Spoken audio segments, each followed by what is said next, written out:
सोचिए, traffic police ने गाड़ी रोकी और दस्तावेज मांगे। दिल की धड़कन थोड़ी तेज हो जाती है ना। और फिर शुरू होती है ग्लव बॉक्स में कागज ढूंढने की जद्दोजहद। लेकिन क्या हो अगर हम कहें कि सारी झंझट का हल आपके हाथ में ही है, आपके स्मार्टफोन में। आज इसी पर बात करेंगे। तो चलिए इस पूरी उलझन को ना एक एक करके सुलझाते हैं।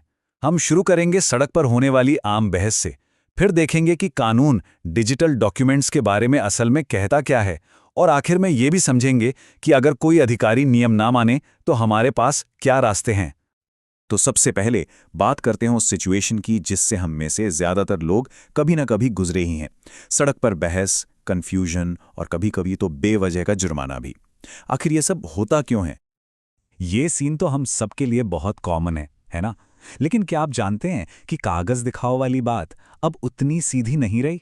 कानून अब टेक्नोलॉजी के साथ कदम मिला चुका है और हमारे पास अब पहले से कहीं ज्यादा विकल्प हैं। हाँ, एक जमाना था जब यही नियम था। ड्राइविंग लाइसेंस से लेकर आरसी तक सब कुछ ओरिजिनल फिजिकल फॉर्म में होना ही जरूरी माना जाता था। लेकिन अब वो जमाना गया। तो सवाल यह है कि ये बदलाव आया कैसे? चलिए जरा कानून की किताबों में झांकते हैं और देखते हैं कि कुछ जरूरी बदलावों ने कागजी दस्तावेजों की इस दुनिया को हमेशा के लिए कैसे बदल दिया। यहां देखिए, कानून कैसे बदला है, इसका पूरा सफर साफ दिखता है। ये सिर्फ कुछ तारीखें नहीं है, बल्कि एक सोच में आए बदलाव को दिखाता है। पुराने कागजी तरीकों से हटकर एक स्मार्ट और ज्यादा असरदार सिस्टम की तरफ बढ़ने का सफर। और ये है वो सबसे बड़ा game changer, central motor vehicle rule 139। ये नियम बिल्कुल साफ साफ कहता है कि दस्तावेज भौतिक या इलेक्ट्रॉनिक रूप में दिखाए जा सकते हैं। मतलब दोनों बराबर हैं, कोई अगर मगर नहीं। ठीक है, तो कानून इलेक्ट्रॉनिक फॉर्म को मानता है, पर इस इलेक्ट्रॉनिक फॉर्म का असली मतलब क्या है? क्या इसका मतलब सिर्फ सरकारी ऐप्स हैं या फिर कुछ और भी? इसका जवाब शायद आपको थोड़ा हैरान कर दे।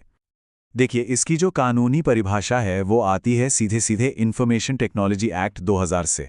आसान भाषा में कहें तो अगर कोई जानकारी डिजिटल तरीके से स्टोर की गई है, चाहे वो फ़ोन की मेमोरी में हो या किसी और डिवाइस में, वो एक इलेक्ट्रॉनिक फॉर्म है। तो इसका मतलब क्या हुआ? मतलब ये कि सिर्फ डिजिलॉकर या एम परिवहन ही नहीं, बल्कि आपके फ़ोन में सेव की हुई एक साफ फोटो या एक पीडीएफ भी पूरी तरह से कानूनी है। अरे, यहां तक कि व्हाट्सएप पर मिली एक कॉपी भी वैलिड मानी जा सकती है।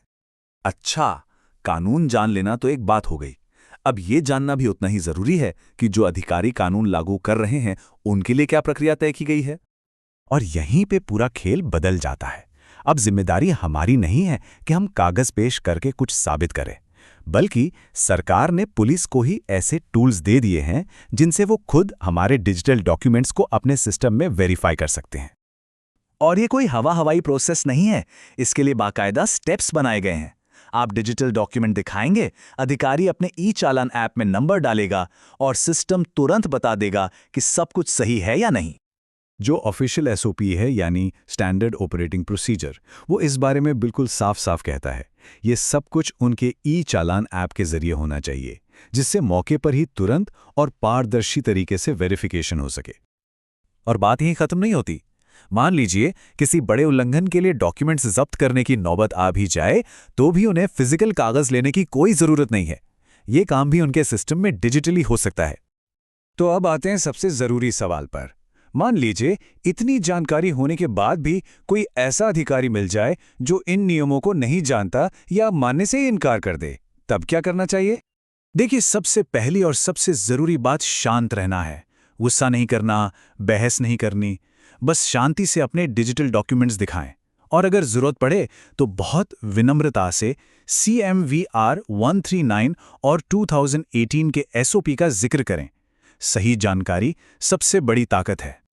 और अगर वो फिर भी नहीं मानते तो सड़क पे मामला बढ़ाने की कोई जरूरत नहीं है। इसके बजाय शांति से अधिकारी का नाम या दूसरी डिटेल्स नोट कर लें और बाद में सही जगह पर, ऑनलाइन पोर्टल पर या बड़े अधिकारियों के पास एक फॉर्मल शिकायत दर्ज करें।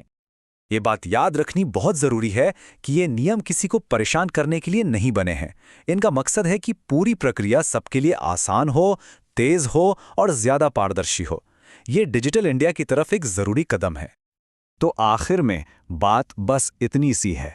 सड़क पर किसी भी तरह की परेशानी से बचने का सबसे अच्छा और एकमात्र तरीका है सही जानकारी। अपने अधिकार जानिए, प्रक्रिया को समझिए और फिर आत्मविश्वास के साथ ड्राइव कीजिए। आखिर वो स्मार्टफोन जो हाथ में है वो सिर्फ फोन नहीं, एक तरह का डिजिटल कवच भी है।